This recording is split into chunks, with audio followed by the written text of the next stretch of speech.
Buat kamu yang baru ingin atau sudah membeli saham suatu perusahaan, salah satu langkah penting yang harus dilakukan adalah ikuti informasi mengenai investasimu atau laporan tentang suatu perusahaan. Lalu, gimana caranya kamu bisa mengikuti perkembangan suatu perusahaan? Halo semua, saya Ryan Filbert. Balik lagi di Overheard Stocks Nanofast. Di episode kali ini kita akan kupas tuntas gimana sih sebenarnya cara mengikuti perkembangan suatu perusahaan. Perkembangan perusahaan bisa kamu lihat dengan cara melihat laporan keuangan perusahaan. Untuk tahu laporan ini sebenarnya gampang banget. Investor bisa melihat bahkan mengunduh laporan keuangan kuartalan atau tahunan. Emangnya boleh? Boleh dong.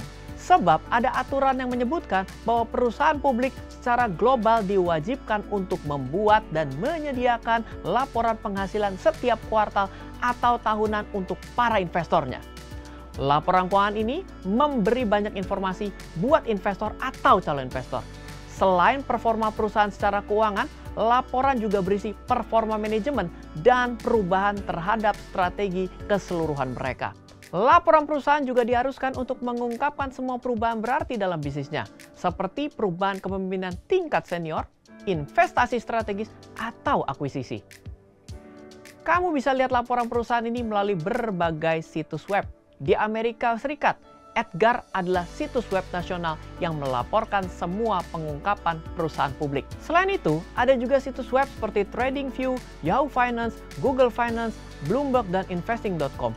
Atau kamu juga bisa cek secara langsung ke setiap perusahaan publiknya. Karena mereka wajib menampilkan laporan keuangan.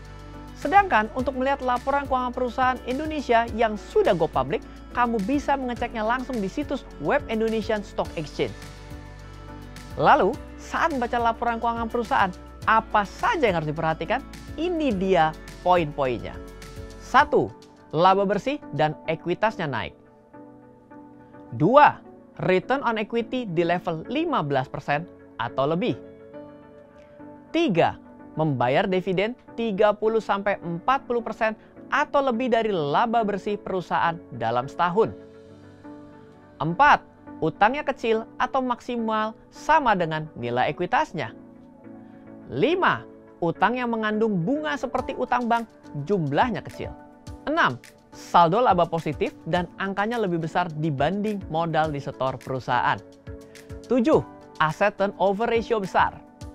8. Inventory turnover besar. 9. Current ratio besar. 10. Net income margin besar. Nah, itu tadi penjelasan tentang gimana cara mengikuti perkembangan suatu perusahaan. Kalau kamu mau tahu info lebih lanjut seputar saham, yuk langsung aja cek video lainnya di kategori Overheard Stocks.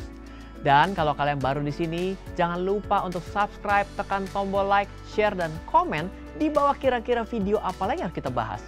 Sampai jumpa lagi di video berikutnya. Nanofast, grow your wealth your own way.